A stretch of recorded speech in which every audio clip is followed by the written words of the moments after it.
Hello, is Eric there? I'll get him. Eric! Yep. Yeah, I knew it. What's up? Hey, man, what's up? This is it, huh? This is it. All right. Bring it. Okay, great. Let's start right away with the Monsters of Rock Cruise 2012. Tell me a little bit about it. Oh man, it was so much fun. I mean, it felt like a kind of a high school reunion. You know, getting on the boat. I was asked by Cinderella's management, this guy Larry Morand, and he had worked with us with MR.BIG on the last couple of tours that we did as a production manager and everything. Anyway, he put this whole thing together. He had a couple partners, obviously, but he was the namesake, and he said, "How would you like to go on a?" Well, first of all, I think he wanted MR.BIG, obviously, right. And then this is when he asked us. It was like right at the tail end of our 7-month tour of 2011, and I think everybody just was a little burnt out. Except yours truly. I wanted to do it. I wanted a vacation. My wife hadn't seen me in a bunch of months, and I needed to go out and show her a good time, and also do what I do best, Rock Island stage and stuff. So it was kind of fun to hang out with all these guys that I really had never seen before. Not all of them, but bands like Cinderella and Kicks and Rhino Bucket and Keel and Helix and stuff like that, and even John Corabi, who I met a long time ago, and I saw him do his thing on the boat, and that was amazing. But like I said, it was like a high school reunion. It was all the fans and the bands on this boat, like 3,000, 3,500 people, and they only had this one mapped out area on the 9th floor where like the artist colony.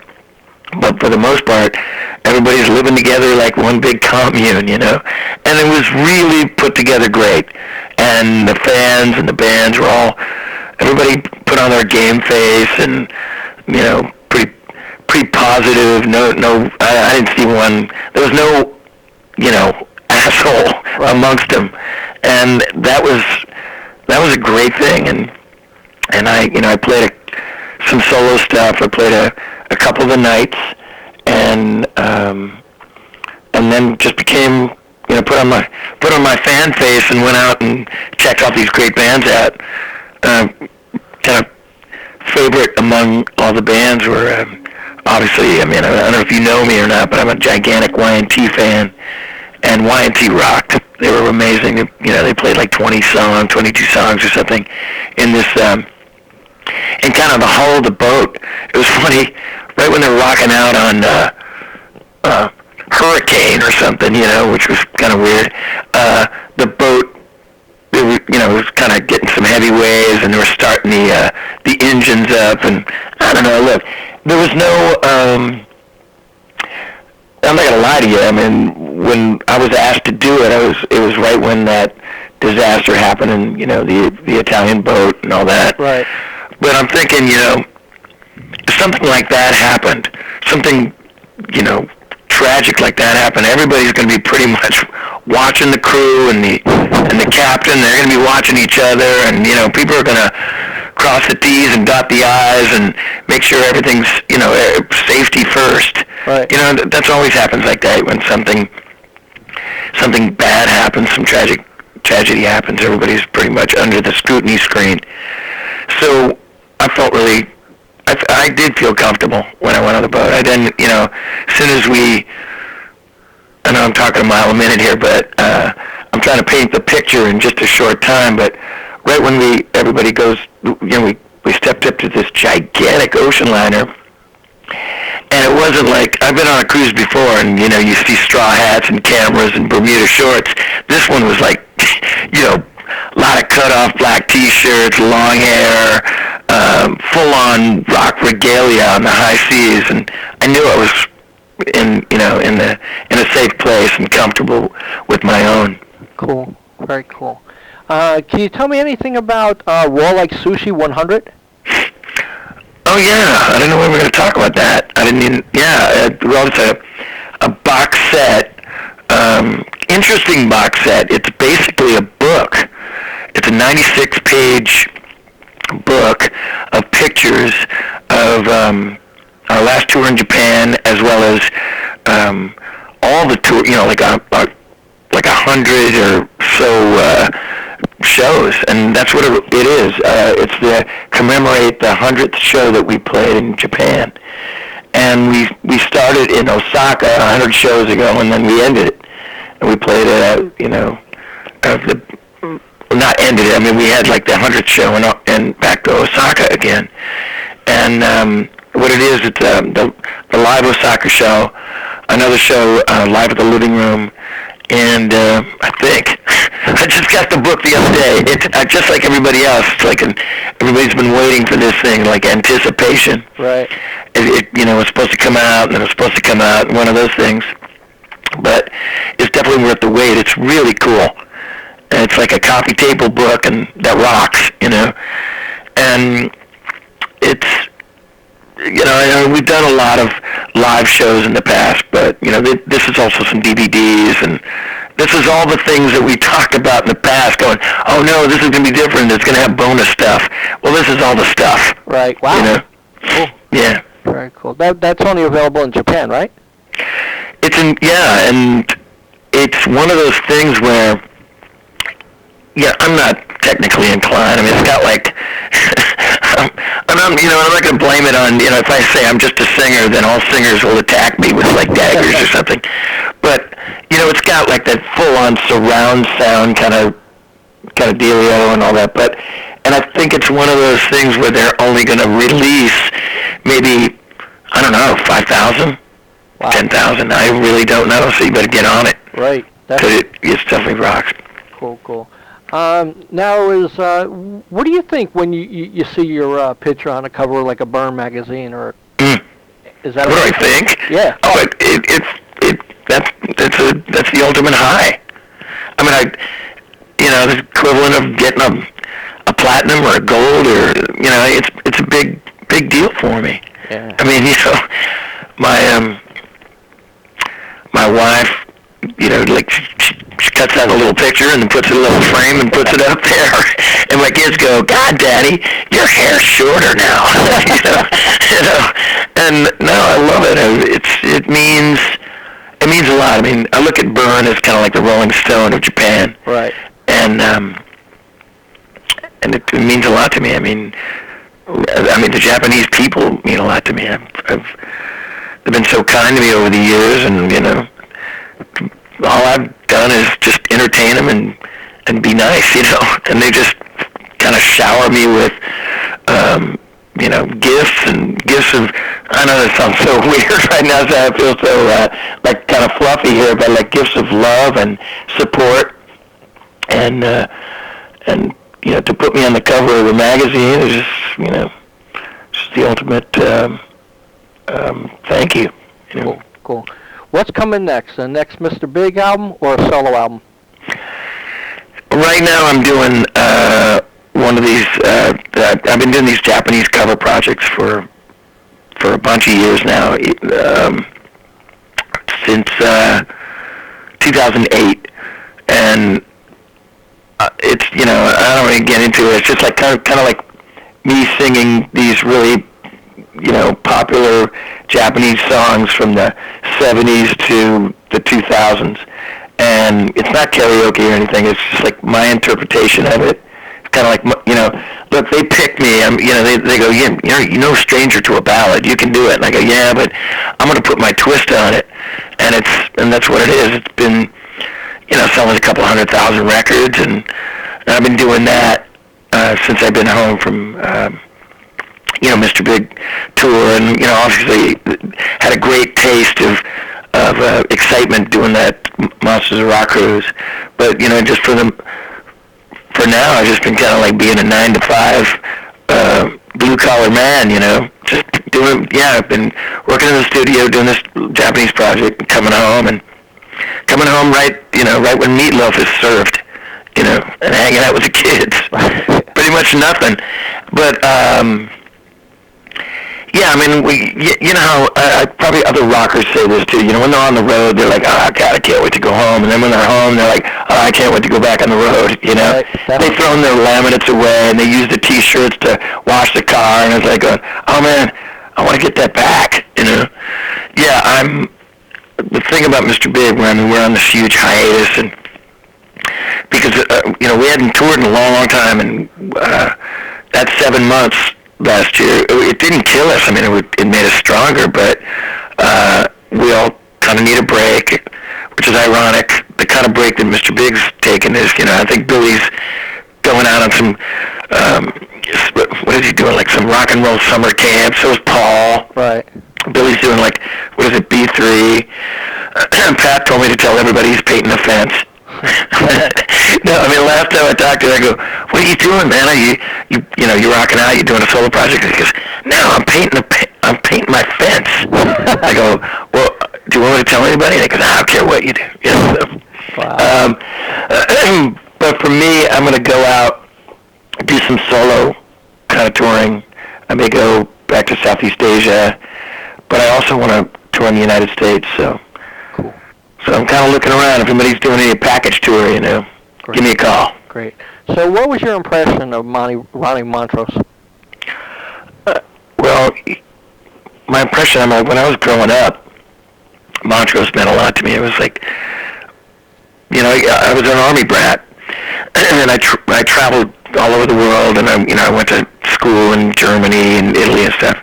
When I came back to America, I was older. I was like, well, I'm a little, you know, teenager, and it was in the 70s, and Montrose was like that first kick in the ass, first great American rock and roll band. I mean, I love Grand Funk, and I did, you know, love other bands, but Montrose was kind of the it band for me, and a lot of great memories. I mean, like all the bands that I had played in back in the day. Right. Like the audition song was Rock Candy and Rock the Nation, and or that would be our big closer. You know, we'd have an original rock and roll band. I remember this one band I had called, okay, you ready for this? Go ahead. Fire Beast. What do you think of that? Yeah, you know what I mean? And it was heavy rock and roll band. We had two brothers, and the drummer and the guitar player and the bass player, and then me. And our big closer was like Bad Motor Scooter, you know, playing like frats and tiny bars, and it meant a lot to me that, you know, I mean, like, you know, obviously every band from the 70s kind of copied that Montrose American band, and I wanted to be Sammy, other guys wanted to be Ronnie, you know, I wanted to be Ronnie and Sammy, a hybrid. And, you know, when I got older, and I played in, even MR.BIG, I mean, we used to play Good Rockin' Tonight. We did it a couple times. There's a recording of us doing it live, you know, if you can check it out somewhere online. And only, like I was saying, the last 5-6 years, I met Ronnie. And, I mean, like, I actually never saw him. I mean, I've seen him play live at the Day in the Green in Oakland, and watch him play. He used to play this gig in San Francisco called the Old Waldorf, and but I never ran into him. But I met him about maybe I went more than 6 years ago, and we played a tribute or a charity for somebody in Sacramento, California. And we whipped out, I got to sing Rock Candy, and we're playing Rock Candy for a couple hundred people, but I'm like, like I think I had pretty good stage etiquette, but I kept looking at Ronnie through the whole night, audience is going, yeah, Eric! And I'm like, Ronnie Montrose, and I'm like, hot, sweet, and sticky, and I'm looking right at Ronnie like I'm auditioning for some, a play or look at Ronnie, I could do a one-arm push-up, But we became friends, and I got a call from him not long after that, and he said that he was going to do a record, and he was going to call it 10 of 10, and wanted to have his 10 favorite singers, or 10 favorite songs, and then 10 favorite singers, and he wanted me to be one of the 10. Cool. And yeah, and so he was living in outside Sacramento at the time, and I went to his house, and we kind of jammed a little bit, and we wrote a song together. And it, I mean, obviously, I'd been waiting around. He had done so many other projects, and I guess he didn't get to that, get to finish it, or maybe he did, and he just put it on a shelf. But it had Sammy and Davey Pattison, and one of his other favorite singers, Terry Reid, and me, and and a few others, So we wrote a song called, I forgot what was it called, Heavy Traffic or something like that, and it kicked ass. I mean, I remember Ricky Phillips from the Babies, and now he plays with Styx. He played on it, and anyway, that whole year, Ronnie was calling my house, just talking about music or politics, or religion, or anything, and I was loving it. I mean, having my wife go, "Honey, Ronnie Montrose is on the phone." Boom, quick pick up. "Hey, Ronnie," I was just a big fan, and he was such a sweet man, and really in your face, like I remember singing that particular song, Heavy Traffic, or what I think it was called that, and I remember him going, "Okay, this is a really odd Ronnie Montrose story," but he was like, "Dude, you're capturing it. You're doing it." Like he was like come out and I'd sing a few bars or sing the song, and he'd go, "That was great. Let's try one more." And because he was producing the thing, and he'd come out from behind the glass and come out to me and put his arm around me, going, "Man, you got it." Like I never had a producer ever do that before, And anyway, he was a really special person for me in my life. I mean, as far as growing up with the guy and getting to meet him, and then actually, I know a lot of, probably Keith St. John probably said the same thing about having sung all these great Montrose songs, or even Sammy, of course, Right. and a host of singers that got to sing Rock Candy, and that was a big moment for me in my life. But then shortly after that we did a documentary movie soundtrack together, and this was kind of a great honor too, because Denny Carmassi played on it, and so and then Ricky Phillips as well. And no offense to Ricky, but boy, if it would have been Bill Church, I probably would have peed myself or something. I don't know, but so we did all this stuff, and it didn't come out, and maybe it will find the light of day, but his passing floored me. I wasn't in shock. I mean, I knew he had cancer, but I was so, I know everybody's felt this way in their past, because my dad passed away from cancer, and he had this big cancer, and we were devastated, we're freaking out, and then all of a sudden the doctor said, "Man, he's getting better."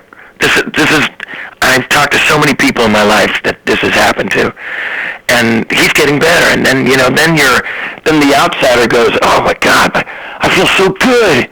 My heart's it's pumping again." Right. And then boom, man, he died. To me, that felt like, who do I say fuck you to? Right. I was just so bummed out, and yeah, I don't know. I can't go on past that. He meant a lot to me, and he, all the things that he accomplished over the years. I mean, obviously, you still have life left, but he lived a great life. I mean, playing all those session stuff, come on, Free Ride and Frankenstein for Edgar, and Wild Night, Brown Eyed Girl, Van Morrison, Herbie Hancock. I mean, the list goes on, and doing, and only doing a few Montrose. Well, he did a bunch of Montrose albums, but the singing albums, and then even Gamma. Come on, man. Right. I was a big fan, and I was a big friend, and I'll keep his torch burning somehow. Cool. Do you think there's an afterlife? I do. You know, I don't, I do, but like, you know, wow, you don't get all spiritual on me. Yeah, I mean, like, look, there's an afterlife, sure, and, you know, I haven't felt the ghost of Ronnie Montrose yet. It's a little too soon, but because, you know, in my mind, he's still living, you know. Cool.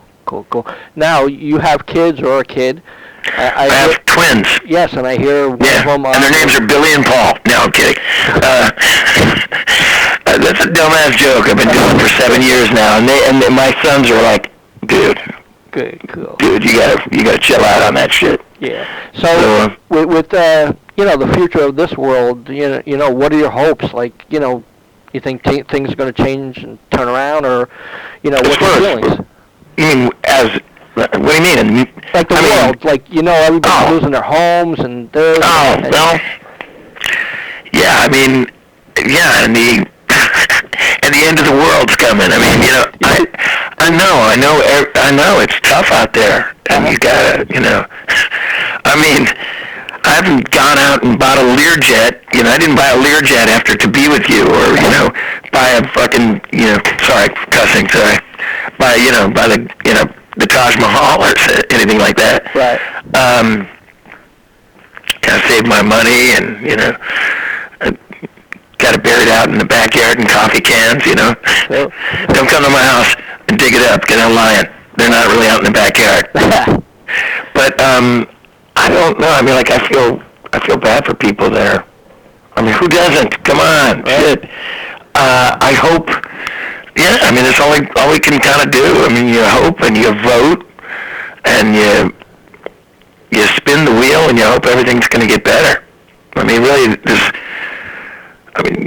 I'm not saying there's nothing you can't do, but as far as my own little box here, my four walls, I'm taking care of my own. And you know, I got a gigantic family as well, so I'm taking care of, you know, some of them as well. So I'm just, you know, we're all trying to pull together. I mean, the whole thing is, you know, okay, we're talking about the world, but like the United States, we really have to kind of stick together here. Mm-hmm. There's like so much division going on, you know. Right. I don't know if you feel me on this, but like, okay, dare I say it, I don't really know too much about politics, but like, you know, the whole, you know, Republicans and Democrats and, you know, color and, you know, all that stuff. It's like, man, we kind of, I don't want to start singing Glory Hallelujah here, but man, we have to really kind of, we're kind of falling apart here, and we kind of need each other. Right. And I think, you know, you got to reach out to your neighbor, you know. Very cool, very cool. Now, when you go on tour and stuff, is there anything special you ask for on your tour rider? Oh, you mean like bunny rabbits and M&Ms and all that bullshit? No, not really. I mean, I do. I mean, when I come in the dressing room and I look around, I go, God damn it, where is it? You know, throat coat, tea. Okay, well, if there's no throat coat, I might throw a hissy fit. You know, I might take off my shoe and throw it. I don't know. You know. Not really. I mean, throat coat, tea, and, you know, maybe a 6-pack of Sierra Nevada Pale Ale. You know, if you can get it in you know, Tokyo. I doubt it still. But, you know, and then also, you know, don't you remember those days of, like, you know, you have a bunch of bands playing at a club. And it don't matter, headliner or whatever, and you go out and play, and you come back, and there's this big tub with ice water in it and a bunch of empty cans of beer. Yeah. That's where you gotta have like a little stash. If I see a case of beer, you know, I'm gonna take out a 6-pack and I'm gonna stash it in my backpack. So, you know, yeah. Wow. That's all I care about, throat coat and a 6-pack of whatever. Great. Well, you know, I appreciate you giving us a call, and, you know, I wish you the best. Would you like to say anything in conclusion? Yeah, I mean, I really love the fact, obviously, that MR.BIG's back together. I've been kind of, you know, rubbing the magic lamp for that. Don't read into anything about that, folks. Just rubbing a lamp, and one of my wishes came true. I mean, definitely MR.BIG getting back together and touring, which I'm totally into. I can't wait to get back on the road again. I love being at home, my wife and my kids and all that stuff, but I'm not cut out to be Mr. Mom, Right. I'm kind of like I need to go out. So, okay, the last thing I'll say is a day without sunshine is like night. Okay. What? What? I just like that. Okay. So that's kind of it. Thanks a lot, Eric. I appreciate it. All right, my pleasure, and call me anytime. Thanks a lot. Bye-bye. All right, bye.